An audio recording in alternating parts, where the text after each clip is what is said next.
Señor. Paz del Señor, hermanos. Que el Señor les bendiga muy ricamente. Quiero mandar un saludo, antes que nada, a todos mis queridos hermanos que están allí privados de su libertad. Están escuchando la emisora, así que mando un abrazo a cada uno de ellos que siempre están atentos para escuchar la radio, dice. Siempre llega el día jueves, se enciende la emisora y siempre recuerdo las palabras de un hermano que dijo: dígale a la iglesia que acá hay iglesia también y que ore por nosotros, porque nosotros oramos por toda la iglesia. Así que un gran abrazo a nuestros queridos hermanos que están privados en su libertad, que Dios los bendiga grandemente. Queridos hermanos,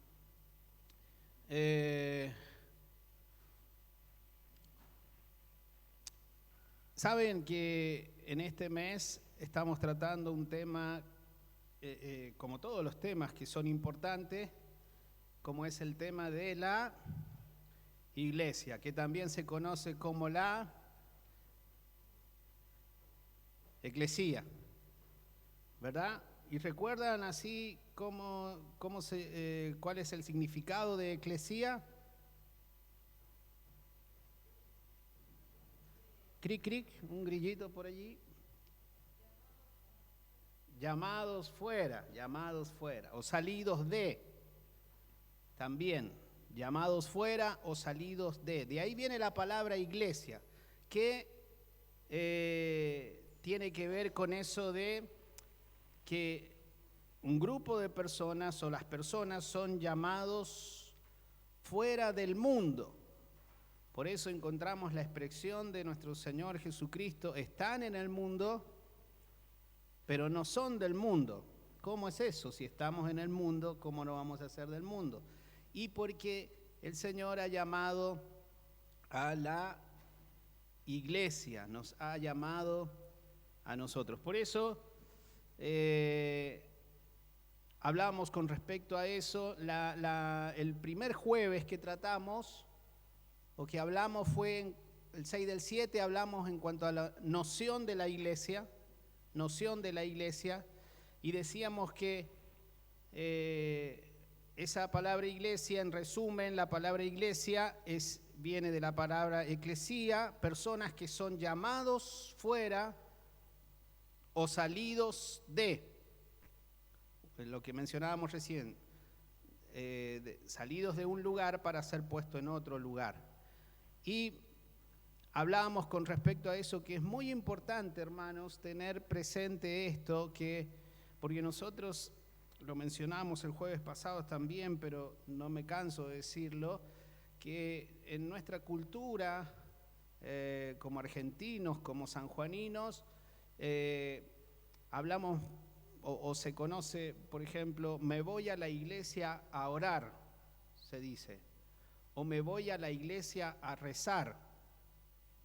También está esa expresión. En la cultura se menciona eso así. Pero la palabra del Señor, es muy importante que podamos entender esta expresión de iglesia, que estamos hablando de personas, ¿verdad? El lugar donde nos reunimos es el templo, donde se reúnen las personas que es la iglesia.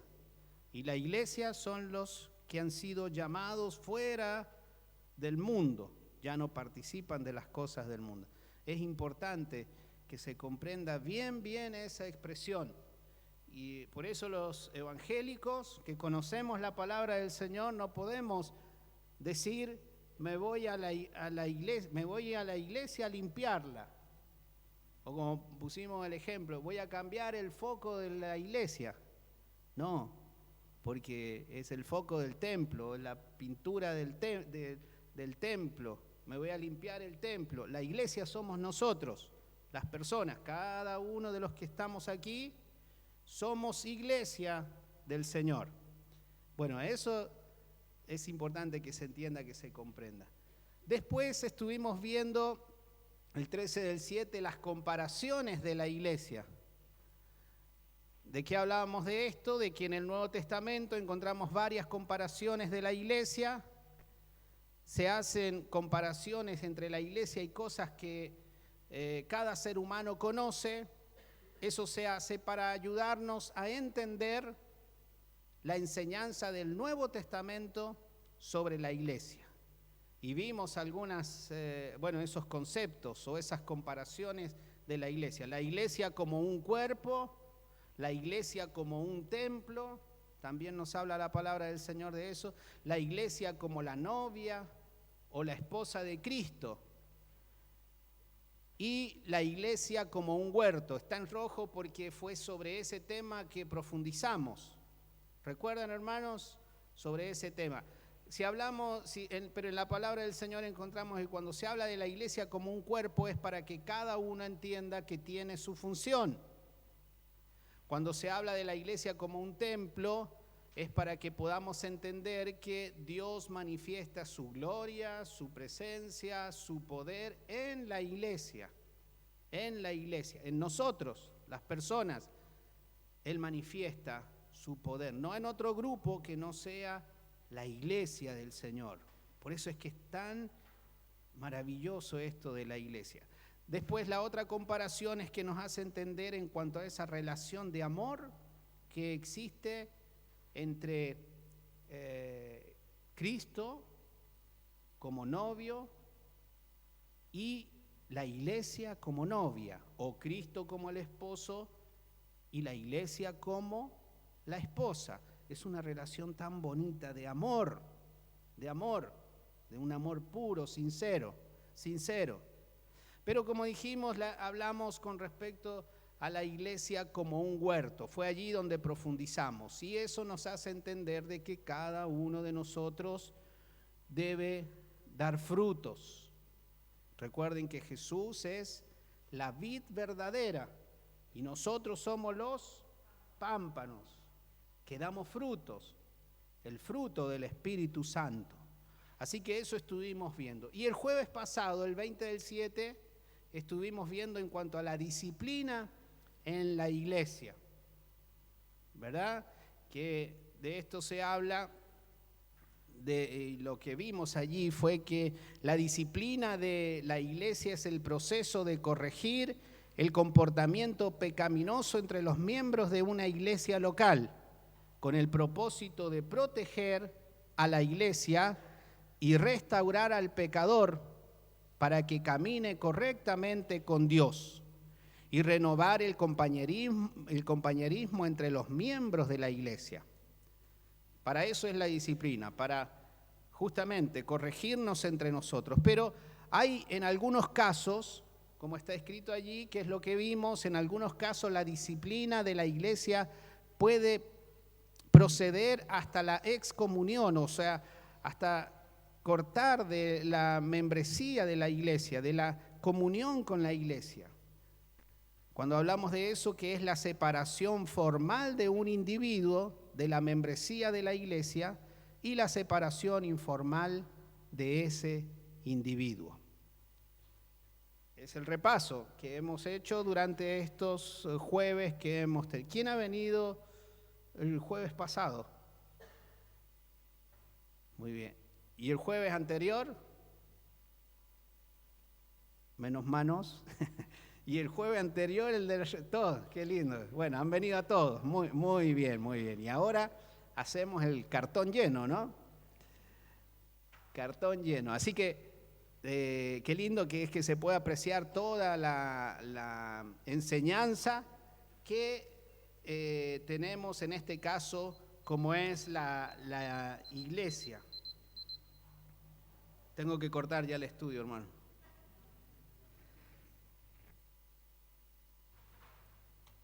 Bueno, muy bien, entonces,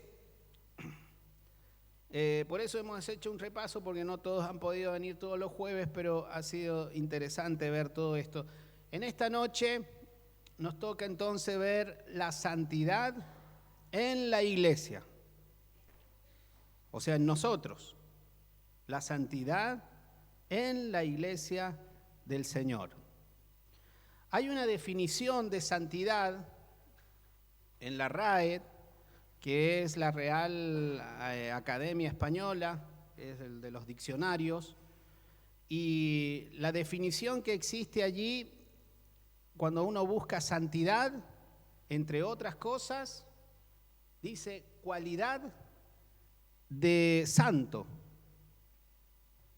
Eso es la definición del latín allí, cualidad de santo. Así que para saber bien qué es entonces santidad, hay que ver lo que es la cualidad de santo. Y busqué en la misma definición, o sea, en la misma fuente, en la Real Academia Española, eso de santo. Y santo o santa, una de las definiciones que existe es perfecto, o sea, el santo es perfecto y libre de toda culpa. Esa es la definición de santo. Es alguien perfecto y libre de toda culpa. Cuando leí esto, se me vino a la mente una sola persona. Tal vez a ustedes también lo mismo, ¿verdad? Dios. Dios es el que es perfecto y libre de toda culpa, hermanos. Así que esas son las definiciones que encontramos y que podemos. Entonces, santidad es la cualidad de santo, y santo entonces es perfecto y libre de toda culpa. Dios es santo. La santidad de Dios es el más difícil de explicar de todos los atributos de Dios. Tiene muchos atributos Dios, en parte porque es uno de los atributos esenciales que no es compartido por el hombre. La santidad de Dios es lo que separa a Él de todos los demás seres, lo que hace que Él esté separado y sea distinto de todo lo demás. La santidad de Dios personifica el misterio de su majestuosidad y nos hace mirarlo con asombro mientras comenzamos a comprender solo un poco de su majestad. Dios es santo en uno de sus atributos. Existen más atributos. El pastor Julio Torres, cuando empezamos con esta serie de estudios bíblicos referido por los 50 años con Cristo, él hablaba en ese tema de doctrina que se tocó en abril, durante todo el mes, hablaba en cuanto a algunos atributos de Dios. Él es omnisciente, o sea, todo lo conoce. Él es omnipresente, está en todos lados, presente, ¿verdad? Él está ahora aquí con nosotros y Él está también con los hermanos que están privados de su libertad. Y Él también está con aquel hermano, aquella persona que está internado, internada, postrada en un lecho. Él está ahí porque es un atributo de Dios, es omnipresente. Y otro atributo, omnipotente, Él tiene todo poder, toda autoridad, todo dominio lo tiene Él. Así que esos son algunos de los atributos, entre otros. Esto de la santidad es justamente un atributo de parte de Dios. Es maravilloso, hermanos, que, por ejemplo, en el Antiguo Testamento encontramos en el capítulo 6, podemos buscarlo, hermanos.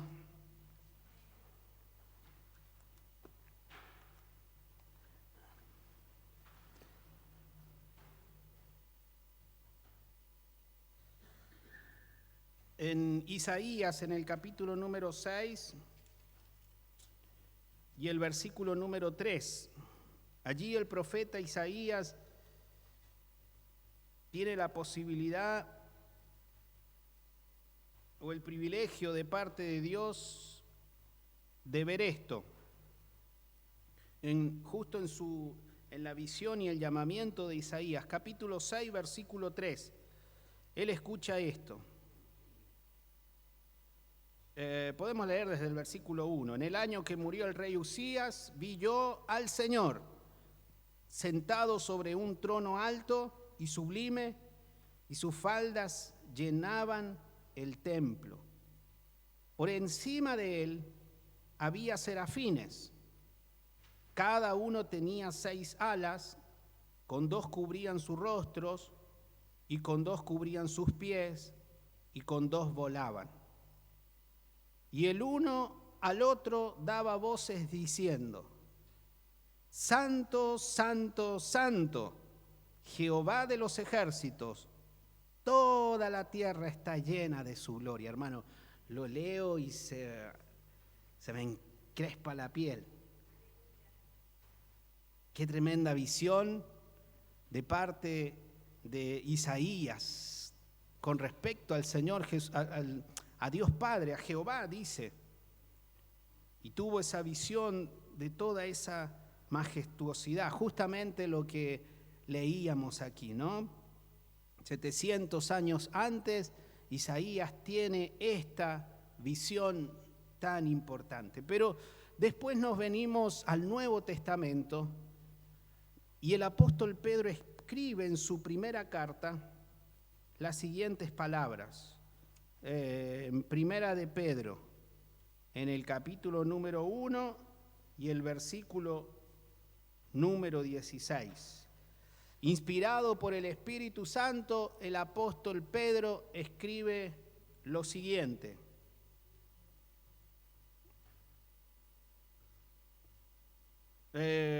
Podemos leer el versículo 15 también. Sino como aquel que os llamó es santo, sed también vosotros santos en toda vuestra manera de vivir, porque escrito está: sed santos, porque yo soy santo. Tremendo. Tremendo la inspiración que Pedro tiene para escribir acerca de lo mismo que vio el profeta Isaías. Lo vio. Y el apóstol Pedro lo escribe en su primera carta diciendo, recordando estas palabras: porque escrito está, sed santos, porque yo soy santo, haciendo mención a eso, de la santidad de nuestro Señor Jesucristo, la santidad de Dios mismo también. Así que podemos conocer algo en cuanto a esto de la santidad de Dios. Y cuando hablamos de la santidad de Dios, no es que Dios se desprende de la santidad, sino que lo santo es lo que se desprende de Dios.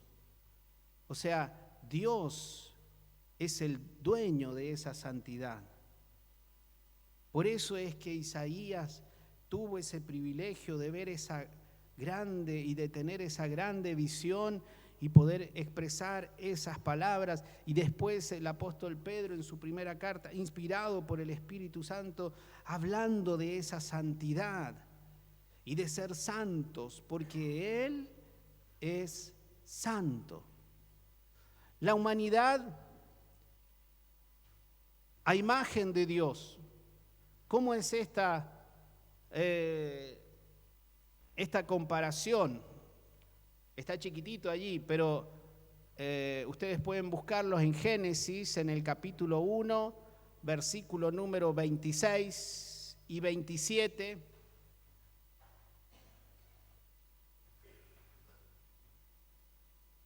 Lo van a leer mejor en sus Biblias.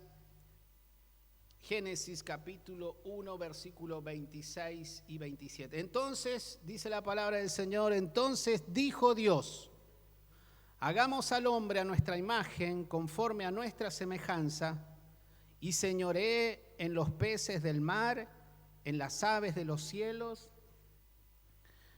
en en las bestias y en toda la tierra, y en todo animal que se arrastra sobre la tierra. Creó Dios al hombre a su imagen.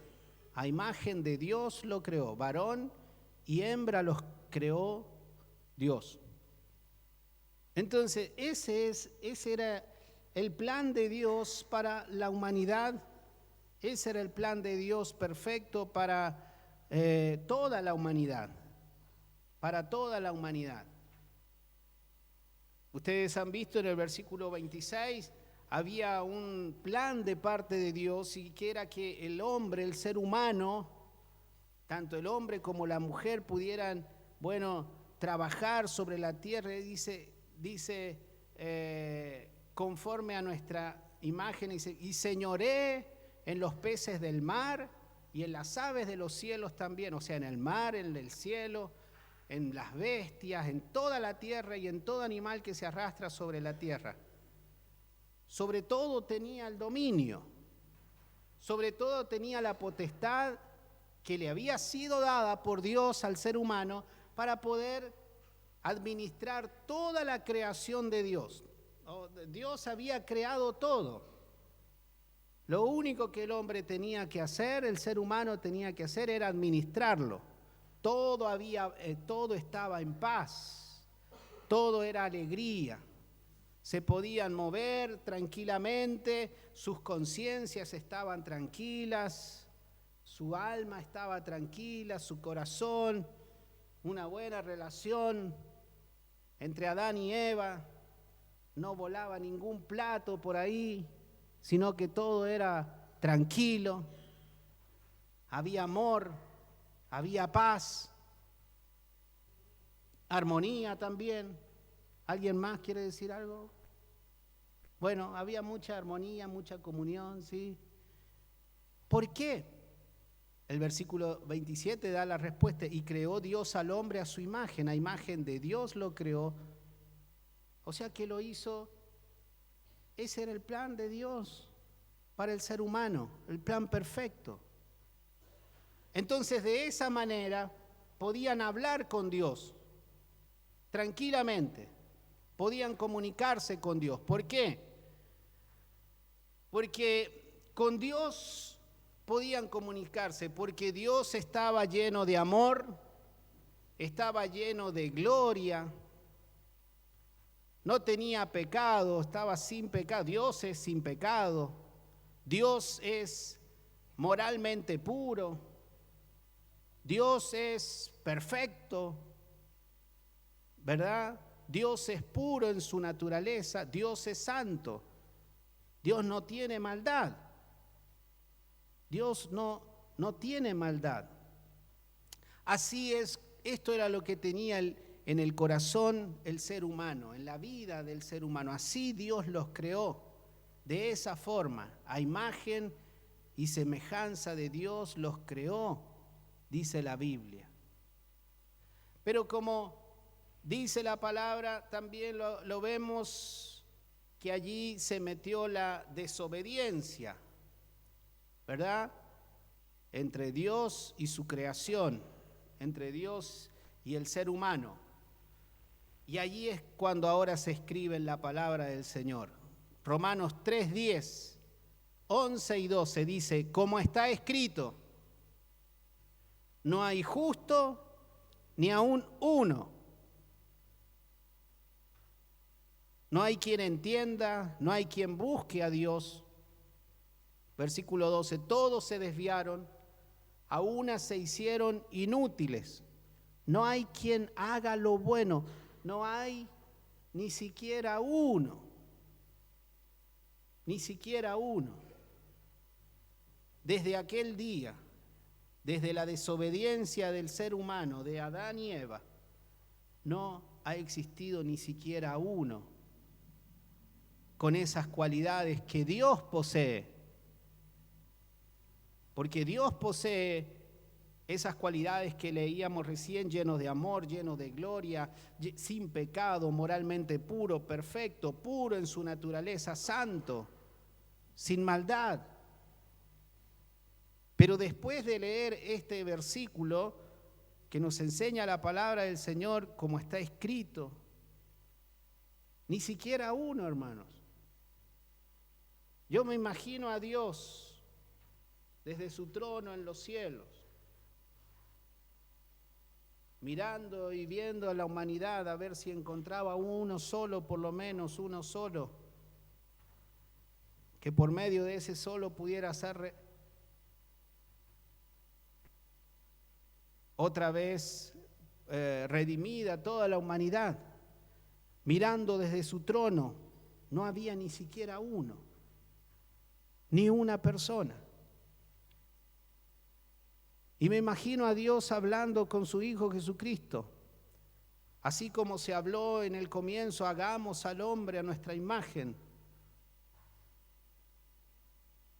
Los que niegan la Trinidad dicen que Dios hablaba con los ángeles.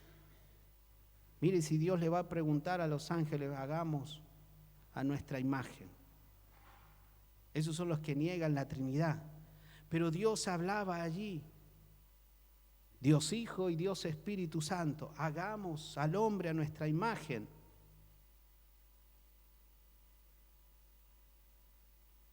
Y tenía esas cualidades. Pero después de la caída encontramos al ser humano. Yo. Porque aquí me pongo yo, como entiendo que cada uno de nosotros debemos ponernos. Yo, falto de amor, sin gloria, con pecado, moralmente impuro, imperfecto, impuro en mi naturaleza, sin santidad, lleno de maldad.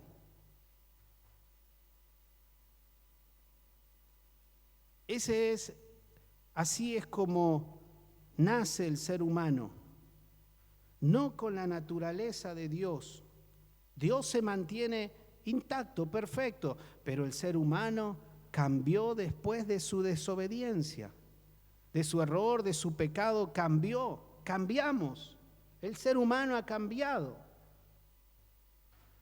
después de su caída.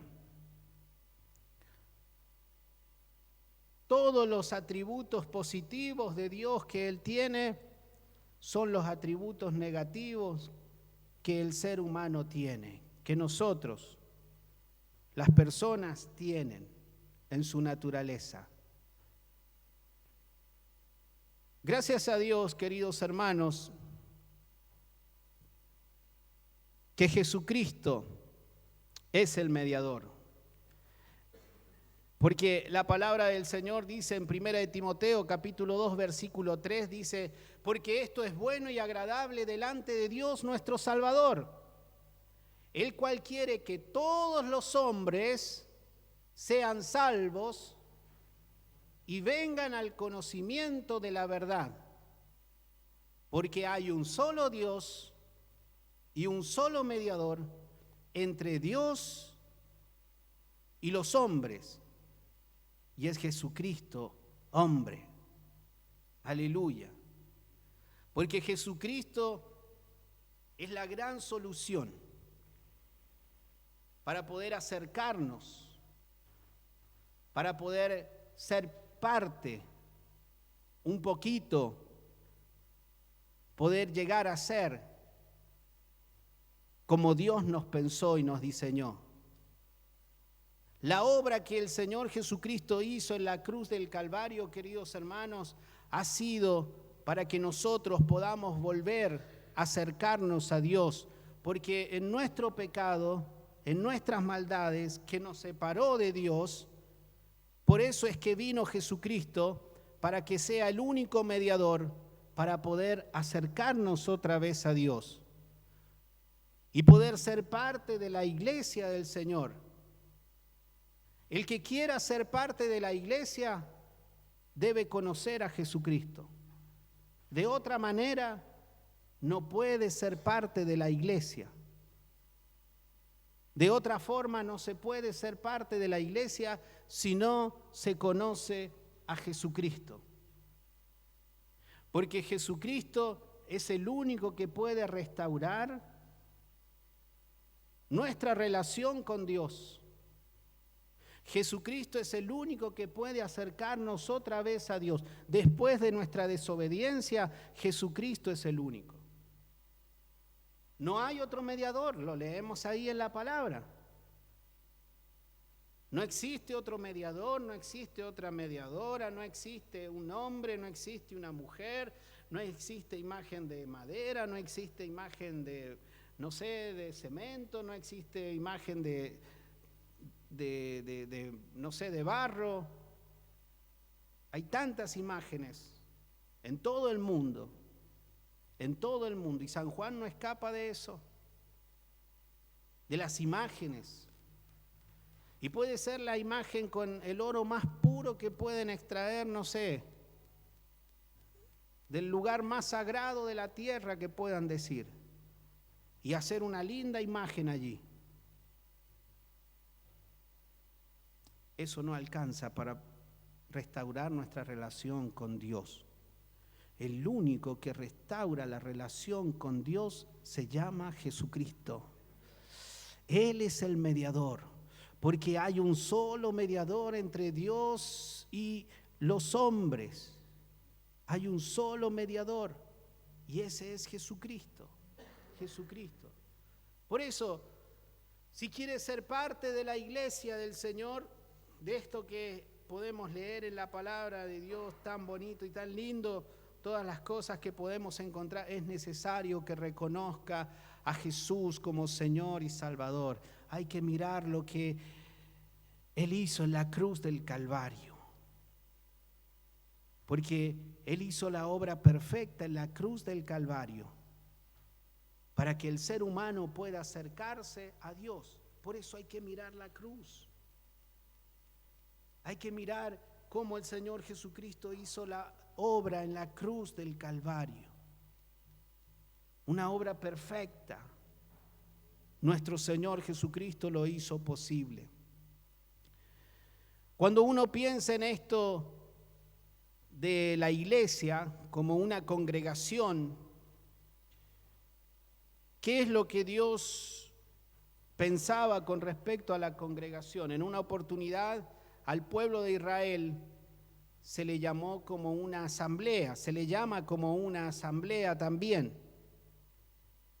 tal cual se le llama a la iglesia. Y es interesante esto porque el pueblo de Israel, los que estuvimos en el segundo jueves, hablamos de las comparaciones, las que mencionamos, pero mencionamos otro por arriba, así como que el pueblo de Israel es un tipo, se conoce como un tipo, como una sombra de lo que iba a venir más adelante. Eso es un tipo o una sombra del Antiguo Testamento. Cosas que ocurrieron en el Antiguo Testamento y que iban a suceder o se iban a concretar también en el Nuevo Testamento con la persona de Jesucristo o con la iglesia del Señor. Eso es un tipo o una sombra. Entonces, el pueblo de Israel era un tipo de la iglesia de lo que iba a ocurrir más adelante. Por ejemplo, en el pueblo de Israel, Dios se manifestaba, ¿verdad? No había otro pueblo en el que Dios se manifestaba, sino era en el pueblo de Israel, porque era el pueblo elegido. Bueno, si lo traemos a nuestro tiempo, la iglesia es como ese pueblo de Israel, es donde Dios se manifiesta. Y donde Dios hace prodigios y hace milagros y maravillas. Dios siempre proveyó al pueblo de Israel cuando caminaba en el desierto. Dios siempre es el que provee a la iglesia. Mientras la iglesia va peregrinando, ¿hacia dónde, hermanos? A la tierra prometida. Israel tenía una tierra prometida donde fluía leche y miel. La iglesia tiene un lugar prometido que es en el cielo mismo. donde un día llegaremos en aquel lugar. Mientras tanto estamos peregrinando, estamos en este mundo, pero no somos del mundo y vamos a llegar al cielo porque estamos. ¿Ve? Entonces en esas comparaciones es donde somos parecidos con el pueblo de Israel. Ahora, cuando Dios habla al pueblo de Israel, dice de la siguiente manera, mire, en Levítico, en el capítulo 19, el versículo número 1 y 2,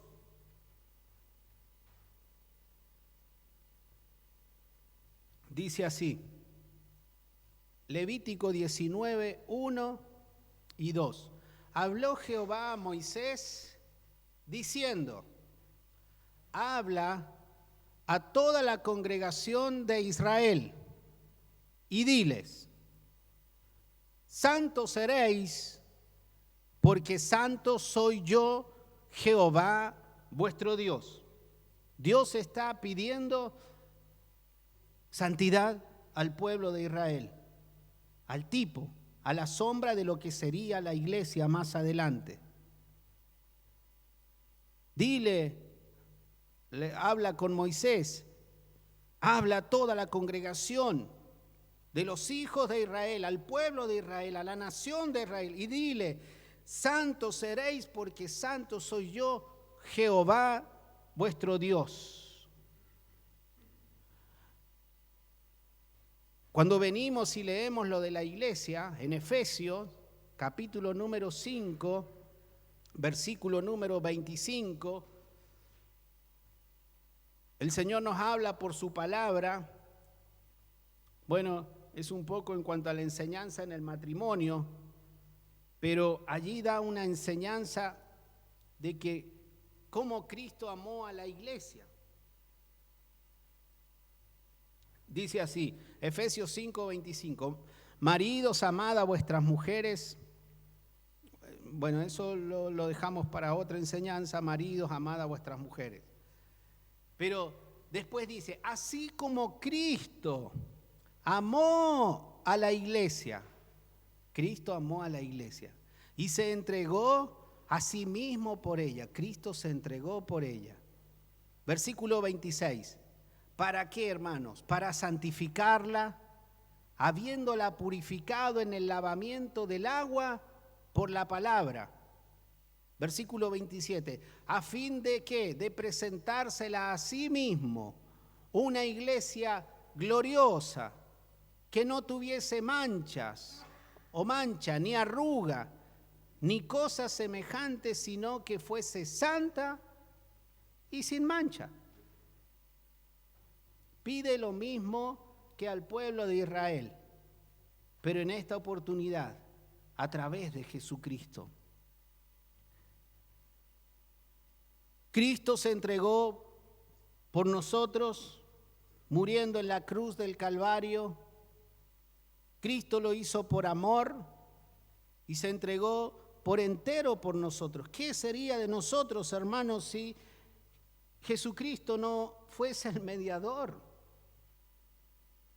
¿Qué sería de nuestras vidas si Cristo no nos hubiese alcanzado, no nos hubiese llamado, hermanos, para ser parte de la nación santa que es la iglesia en la que nos toca vivir ahora?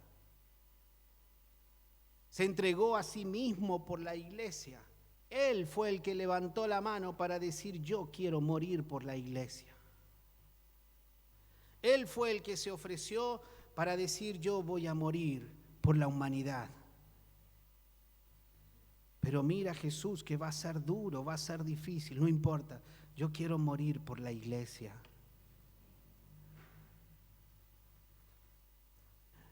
Jesús, vas a tener que dejar la gloria del cielo y vas a tener que ir al mundo, hacerte uno como ellos. No importa, yo voy a morir por la iglesia. Pero Jesús, tu sangre va a ser derramada. Te van a matar, Jesús. Y tu sangre va a ser derramada.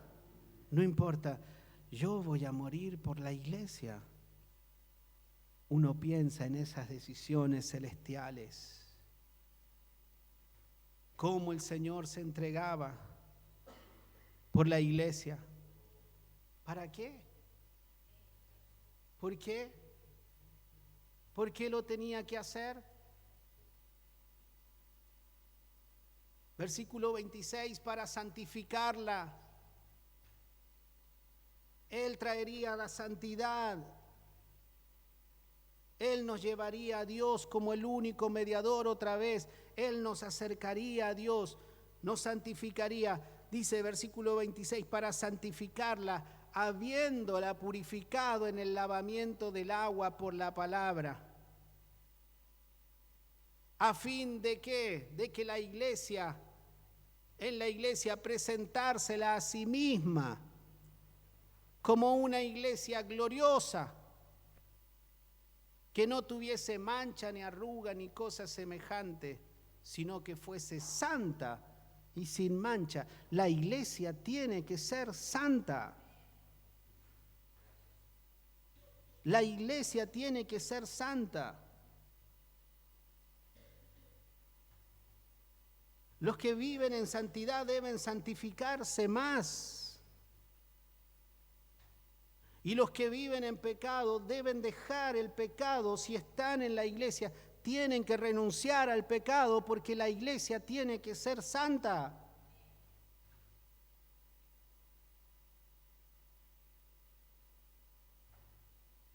Dios exige santidad. Jesús se ofreció por eso, por la iglesia, para que fuera una iglesia santa, pura, limpia, sin manchas.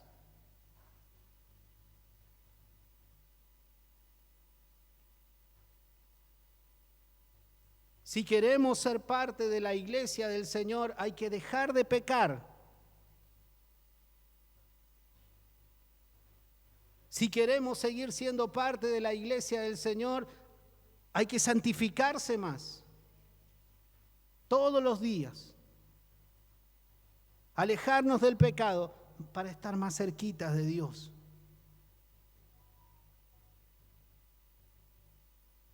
Nuestra carne siempre tira a pecar, a hacer el mal, siempre lo vimos en las tablas, siempre tira a eso, siempre.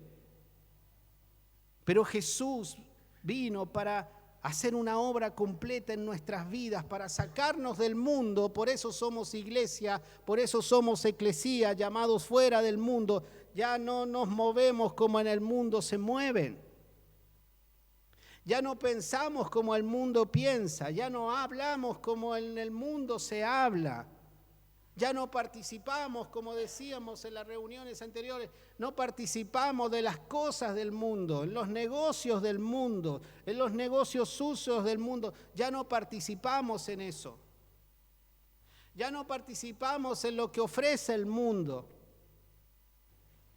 No. Porque Cristo ha pagado un precio muy alto por la iglesia. Cristo ha pagado un precio muy alto por nuestras vidas, por la iglesia del Señor. Para santificarla, dice el versículo 26, habiéndola purificado en el lavamiento del agua y por la palabra, a fin de presentársela a sí mismo una iglesia gloriosa, que no tuviese manchas ni arrugas ni cosas semejantes, sino que fuese santa y sin mancha. Esa expresión de que no tuviese manchas ni arrugas me quedó grabada de la visita de un pastor, Sanabria, un hermano, un pastor de Buenos Aires, que nos visitó en una oportunidad. Y él nos hablaba y nos decía de que es muy importante esa expresión y de que la iglesia no debe tener manchas.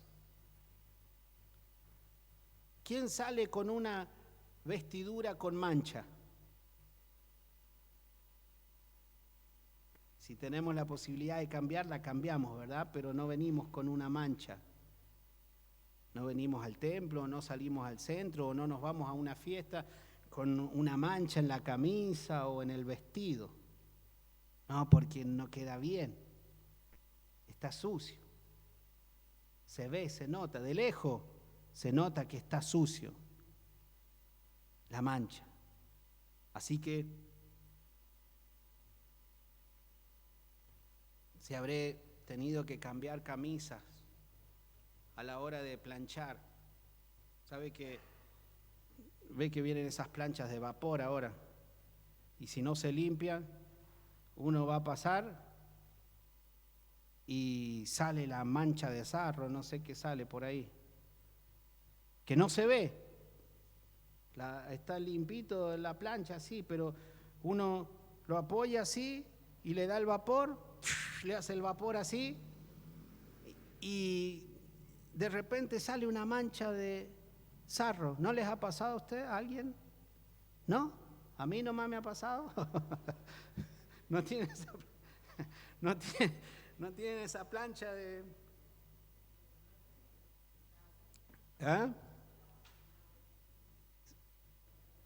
Bueno, y cuando uno va a planchar la camisa blanca, uy, queda el manchón de sarro. Y uno se agarra la cabeza por el tiempo. Así que hay que ir y sacar otra camisa, porque se manchó eso. La mancha queda feo, entonces no puedo ir con una mancha. Entonces hay que ir por otra camisa para que no se vea nada manchado. Y cambiar la plancha, por supuesto. Es feo salir con manchas, ¿no? Y lo evitamos. ¿O hay alguien que no lo evita, o yo nomás lo evito? ¿Hay alguien más que evita? No lo evita. O sea, cambia, ¿verdad? Bueno, es feo es feo tener manchas espirituales. Porque aunque nosotros no veamos, ustedes no vean mi corazón, mi alma, ni yo veo lo de ustedes, pero Dios sí nos ve cuando estamos manchados. Y una iglesia que tiene que ser sin mancha, Dios nos ve cuando nos vivimos manchando. Dios ve la mancha del pecado para aquel que peca deliberadamente. Dios nos ve. Porque recuerden que Jesucristo es el mediador que vino para salvarnos, santificarnos, purificarnos, para que no tuviésemos mancha, para que la mancha del pecado fuera quitada, borrada de nuestro pecado. Y Jesús hizo esa obra cuando Él derramó su sangre. Pero muchas veces el alma, el corazón, se puede manchar. Pero también dice que el Señor vino y entregó su vida a fin de presentársela a sí mismo una iglesia gloriosa que no tuviese mancha ni arruga. Y esto es lo que me recordaba la visita del hermano. Y es cierto. Porque también cuando uno primero no se pone algo arrugado tampoco, ¿verdad? Porque si se pone algo arrugado, primero tiene a la esposa que le dice, sacate eso y planchalo. Y uno lo tiene que sacar y plancharlo. Pero cuando uno plancha, teniendo el ejemplo de la plancha, no sé si les ha pasado, que uno por ahí ha planchado y le ha quedado una arruguita, pero es una arruguita nomás. Pero en esa arruguita, ¿sabe qué pasa muchas veces? Que en esa arruga, debajo de esa arruga donde usted pasó la plancha, quedan pelusas. Y el hermano decía, me acuerdo en esa oportunidad, a las pelusas tampoco a Dios le agrada. Tampoco a Dios le agrada. Las pelusas que están en la arruga, del corazón, tampoco a Dios le agrada. Por eso es que el Señor vino a sacar las manchas y las arrugas. Que se presente una iglesia sin mancha y sin arruga. A Dios no le gustan las pelusas escondidas. A Dios no le gustan los pecados escondidos. Por lo general todos los pecados son escondidos. Están en las arrugas. Son pelusas que muestran una cierta suciedad y no muestran y no se logra lo impecable. Bueno, Jesús vino para sacar y para hacer una iglesia gloriosa que no tuviese manchas ni arrugas. Nada de pecado. Dios quiere santidad en su iglesia, en todas las áreas de nuestra vida. Pero ¿cómo es eso? ¿Cómo hay cristianos que viven con sus vestiduras manchadas? ¿Cómo hay cristianos que viven con sus vestiduras arrugadas? ¿Cómo hay cristianos que existen con esa imperfección de lo cual habla la palabra del Señor? Que no tenga manchas ni arruga, dice la palabra del Señor. Es muy interesante esa expresión. El Señor Jesucristo es el mediador, queridos hermanos. Para eso es que vino el Señor Jesucristo, para morir en la cruz del Calvario. Para eso es que vino el Señor Jesucristo y se entregó por nosotros en la cruz del Calvario.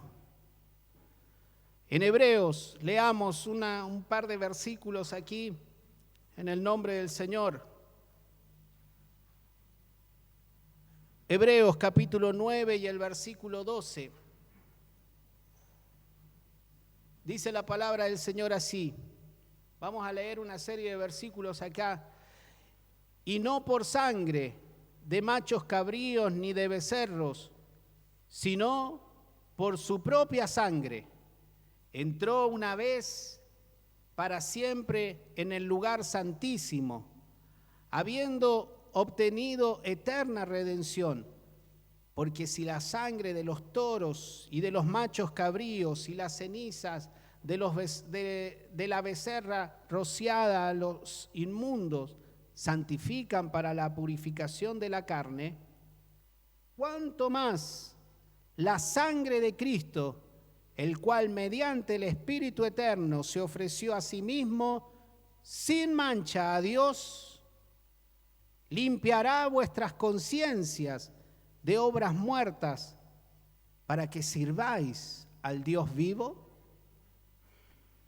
Gloria al Señor, queridos hermanos, por la obra de nuestro Señor Jesucristo, por su sangre derramada en la cruz del Calvario, porque esa sangre preciosa tiene poder para limpiar todavía los corazones de las personas que aún no le conocen, pero también tiene poder para hacer la obra en nuestro corazón, en nuestras vidas, si hemos fallado, si hemos pecado, si nuestras conciencias nos están acusando, aún siendo cristiano, aún siendo creyente, si la conciencia está acusando, cuánto más la sangre de Cristo, el cual mediante el Espíritu Eterno se ofreció a sí mismo sin mancha a Dios, limpiará vuestras conciencias de obras muertas para que sirváis al Dios vivo. La iglesia tiene que servir al Dios vivo sin manchas, sin arrugas, sin pecado. Porque si no, tarde o temprano, traerá la muerte espiritual en el creyente, en el cristiano. Aquel que peca deliberadamente tiene que dejar de pecar para servir al Dios vivo, con una conciencia limpia, pura, sin manchas, sin arrugas. Hebreos capítulo 13, versículo 12, dice la palabra del Señor: por lo cual también Jesús, para santificar al pueblo mediante su propia sangre, padeció fuera de la puerta. Jesús, para santificar al pueblo, ofreció su sangre para acercarnos a Dios otra vez y que la iglesia fuera pura. Él derramó su sangre. Por eso decimos que Jesús es el mediador. Y el que quiera ser parte de la iglesia del Señor debe conocer a Jesucristo y debe arreglar con Jesucristo. La sangre de Jesucristo nos limpia para ser parte de su iglesia, para ser parte de la amada iglesia, que costó su sangre, hermanos, costó su sangre, su vida y su sangre preciosa, preciosa sangre que fue derramada por nosotros, por la iglesia. Dice más la palabra del Señor. Cuando el apóstol Pablo se despedía de las iglesias, él llamó a los ancianos y dijo: por tanto, mirad, llamó a los pastores que estaban allí y dijo: por tanto, mirad por vosotros y por todo el rebaño en que el Espíritu Santo les ha puesto por obispos. Les ha puesto por obispo para apacentar la iglesia del Señor, la cual Él ganó por su propia sangre. Por eso es que decimos, reafirmamos y recontraafirmamos: la iglesia es del Señor Jesucristo. Él pagó con su sangre preciosa. Él pagó con su cuerpo y con su sangre preciosa por la iglesia. Él dijo eso. Mire, yo me tengo que ir, pero ustedes apacienten, pastoreen las ovejas, la iglesia del Señor. Pero recuerden que la iglesia Él la ganó por su propia sangre. Nada en este mundo vale más que su sangre, que la iglesia, porque Jesús lo pagó con su propia sangre, con su vida. Primera de Corintios capítulo 1, versículo 30 dice, Primera de Corintios 1:30, mas por Él estáis vosotros en Cristo Jesús, el cual ha sido hecho por Dios sabiduría, justificación, santificación y redención. Completa es la obra de nuestro Señor Jesucristo, por nuestro Señor Jesucristo, nuestro Salvador, nuestro Redentor. Primera de Juan capítulo 1, versículo 7. Pero si andamos en luz, como Él está en luz, tenemos comunión unos con otros. ¿Y qué cosa? Y la sangre de Jesucristo, su Hijo, nos limpia. Se cortó allí, nos limpia. Nos limpia de todo pecado, hermanos. La sangre de Jesucristo nos limpia de todo pecado. Cada uno de estos textos afirman el amor perfecto del Señor por nosotros, que hizo todo lo posible para formar un pueblo, una iglesia, en el cual en nosotros, Dios mismo, que es santo, se pueda manifestar y pueda obrar. Queridos hermanos, con esto terminamos. Seguid la paz con todos